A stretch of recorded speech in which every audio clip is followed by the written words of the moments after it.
आज हम देखेंगे कि पदार्थ क्या होता है। कल आपने पदार्थों के वर्गीकरण के बारे में पढ़ा है कि पदार्थ को किस तरह से वर्गीकृत किया गया है ना। आपने 5 प्रकारों से पदार्थों का वर्गीकरण किया, पढ़ा है, जाना है। आज आप समझिए कि जो पदार्थ होते हैं, पदार्थों को अगर हम काटते जाएं, तोड़ते जाएं, बहुत सारे पदार्थ होते हैं। कल आपने ये जाना है कि जो स्थान घेरता है, जिसमें भार होता है, उसी को पदार्थ कहते हैं। तो अगर हम पदार्थों को तोड़ते जाते हैं, छोटा करते जाएं, छोटा करते जाएं और छोटा करते करते एक स्थिति ऐसी आती है कि पदार्थ को और अधिक आप छोटा नहीं कर सकते ना। तो जो लास्ट भाग बचेगा वो एक तरह से क्या होगी, पदार्थ की इकाई होगी, है ना। जिस तरह से मकान की जो इकाई होगी वो ईंट होगी, हमारे शरीर की इकाई कोशिका होती है, यानी हमारा शरीर किससे मिलकर बना है, कोशिकाओं से मिलकर बना है। ये मकान हमारा किससे, ईंटों से मिलकर बना है। ठीक उसी तरह से छोटे छोटे कणों से मिलकर ये सारी वस्तुएं बनी हुई हैं। और उन वस्तुओं को हम क्या कहेंगे, छोटी वस्तुओं को पदार्थ की इकाई कहेंगे। और उन इकाइयों को हम परमाणु या अणु के नाम से जानते हैं। किसके नाम से जानते हैं, इन्हीं आप अब कह सकते हैं ना कि जो वस्तुएं बनी हैं वो अणु और परमाणुओं से मिलकर बनी होती है। क्लियर है बात, अणु और परमाणु से मिलकर बनी है। इन्हीं को हम वस्तुओं की या पदार्थ की मूल इकाई भी कह सकते हैं, कहते हैं ना।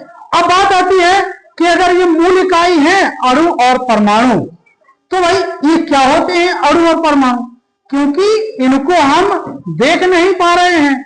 इनकी आखिर रासायनिक या भौतिक प्रकृति कैसी होती है, कैसे अध्ययन किया है। परमाणु है तो परमाणु की खोज कहां से हुई है और कैसे पता चला कि परमाणु की ये रासायनिक प्रवृत्ति है या इसकी ये भौतिक प्रवृत्ति है, तमाम चीजें हैं। इसके बारे में सबसे पहले हम पढ़ेंगे आपके परमाणु के बारे में। क्या, किसके बारे में, परमाणु। परमाणु यूनानी भाषा का एक एटॉक्स शब्द है। कौन सा, एटॉक्स। यूनानी शब्द जो होता है एटॉक्स, उसका मतलब होता है अविभाज्य, यानी जिसको बांटा ना जा सके। अविभाज्य का क्या मतलब होता है, तोड़ा ना जा सके, यानी उसको और अलग अन्य भागों में ना किया जा सके, उसको क्या कहेंगे हम, अविभाज्य।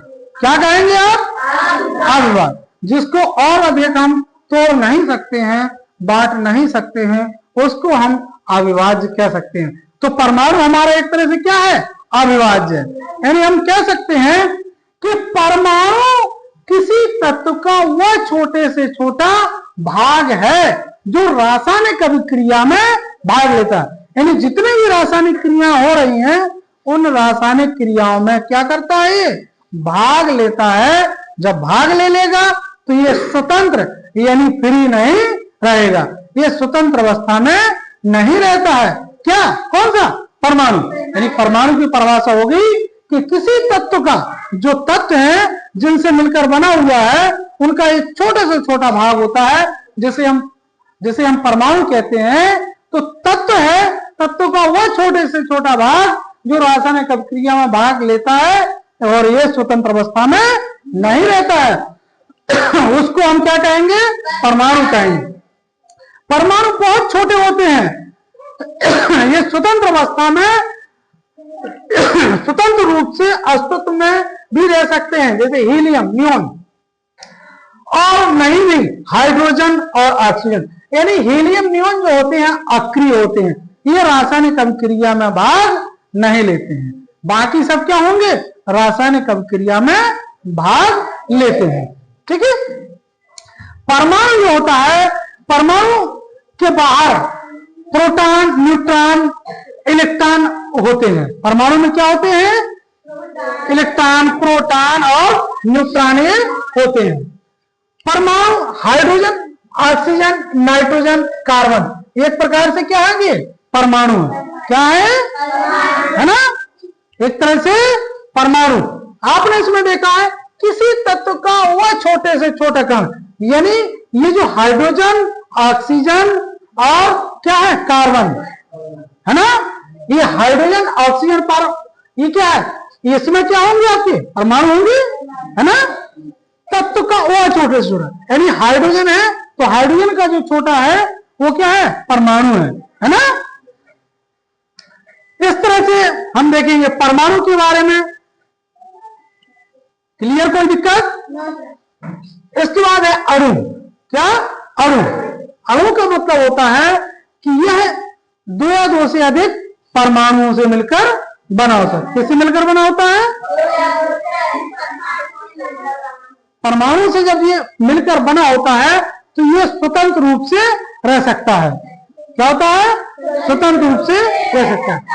यानी अणु जो होगा आपका, ये रासायनिक अभिक्रिया में भाग नहीं लेता है ना। परमाणु छोटा होगा, परमाणु मिलकर क्या बनाएंगे, अणु मिलकर अणु बनाएंगे, तो परमाणु तो रासायनिक अभिक्रिया में भाग लेगा, और जैसे वो रासायनिक अभिक्रिया में भाग लेगा तो कुछ उत्पाद बनेगा, वो उत्पाद आपका एक तरह से क्या होगा, अणु कहलाएगा। यानी परमाणु मिलकर क्या बन गए, अणु। तो जब अणु बन गए तो फिर अणु रासायनिक अभिक्रिया में भाग नहीं लेगा। वो कह रहा अणु जो होता है, दो या दो से अधिक परमाणु होते हैं, वो विशेष बंधों द्वारा, उन विशेष बंधों को हम रासायनिक बंध कहते हैं। दो या दो से अधिक परमाणु जिस बंध द्वारा आपस में जुड़े होते हैं, बंधे होते हैं, उन बंधों को हम रासायनिक बंध भी कहते हैं। ठीक, यह किसी पदार्थ, तत्व या यौगिक का छोटा कण है जो स्वतंत्र अवस्था में रह सकता है। अणु एक ही प्रकार के परमाणुओं से मिलकर बना होता है।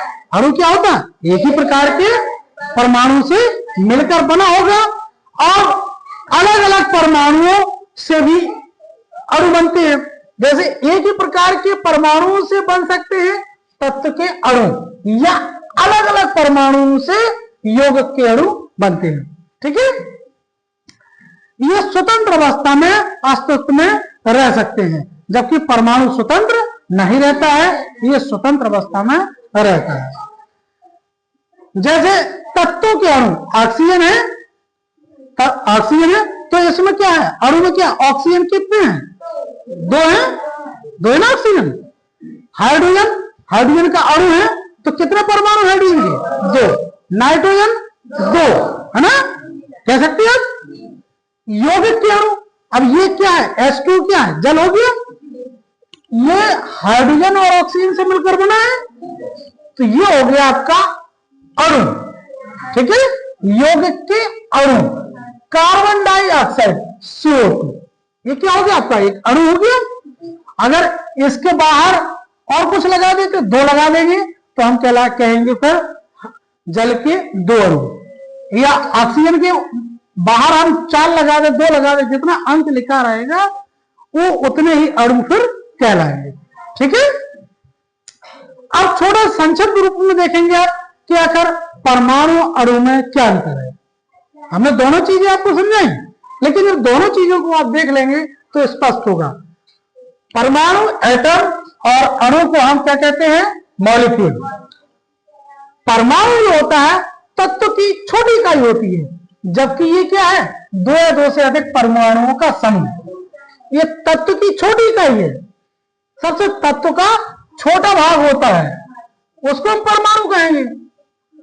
और अणु ये क्या होता है, दो या दो से अधिक हम परमाणुओं को समूह। जैसे अपन ने अभी H2O देखा था, CO2 देखा था, तो उसमें क्या है, दो या दो से अधिक कैसे होते हैं, परमाणु है H2O, 2H, एक ऑक्सीजन, जल बन गया। तो क्या हो गया, ये समूह में हो गया। O2 वो भी समूह कहलाएगा, N2 दो हो गए, वो भी समूह कहलाएगा। तो अगर दो या दो से अधिक परमाणु समूह में है तो वह पर हमारा अणु कहलाएगा, और अगर तत्व की जो छोटी इकाई होती है उसको हम परमाणु कहेंगे। परमाणु जो होता है अविभाज्य होता है, इसको विभाजित नहीं किया जा सकता है। ये पदार्थ का, तत्व का छोटे से छोटा कण होता है, इसको हम विभाजित नहीं कर सकते हैं, विभाजित नहीं होता है। जबकि परमाणुओं से, अणु क्या होता है? परमाणु से मिलकर बना होता है। अणु क्या होता है? परमाणु से मिलकर बना होता है।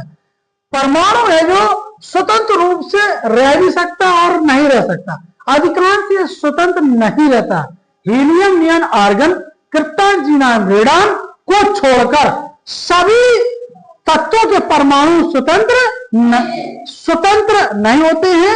यानी हीलियम, नियन, आर्गन को छोड़कर स्वतंत्र होते हैं, बाकी नहीं होते हैं। ठीक है। इसके बाद अणु होगा स्वतंत्र रूप से रह सकता। अणु क्या होता है? स्वतंत्र। भाई वो क्रिया कर लेगा तो वो स्वतंत्र रूप से घूमेगा, है ना। और जबकि ये क्रिया के लिए तैयार रहता है, तो जो इसको इलेक्ट्रॉन प्रोटॉन मिले और उससे क्रिया कर लेगा, अणु बना लेगा। लेकिन जब अणु बन जाएगा तो वो क्रिया नहीं करेगा, इसीलिए ये स्वतंत्र होता है, ये स्वतंत्र नहीं हो सकता। जैसे आपने देखा कि परमाणु क्या हो गया? Hydrogen, oxygen, carbon, nitrogen. जबकि यहाँ क्या है? इसमें परमाणु देखिए आप, दो तत्व में आपके, है ना।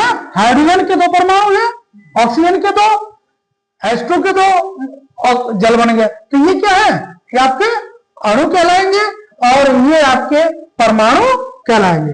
इस तरह से हम अणु और परमाणु के बारे में समझेंगे। आगे देखेंगे अब कि परमाणु, एक अणु में उपस्थित कुल परमाणुओं की संख्या को हम परमाणुकता कहते हैं। O2 की परमाणुकता क्या है? 2। यानी ऑक्सीजन कितने हो गए? 2। P4 में फास्फोरस की 4। यौगिक जब अलग अलग तत्वों के परमाणु मिलकर अणु बनाते हैं, जैसे NaCl, नमक, तो इनके गुण अलग होते हैं। ठीक बच्चों, इस तरह से आप अणु और परमाणु के लिए समझेंगे कि परमाणु क्या होता है और अणु।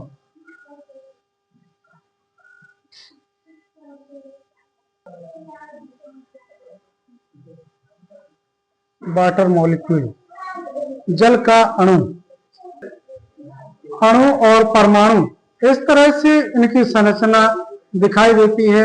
अणु और परमाणु, जितने अणु हैं और परमाणु, सबकी संरचना रासायनिक बंधन द्वारा इनके अणु और परमाणु आपस में बंधे होते हैं। सबकी संरचना अलग अलग होती है।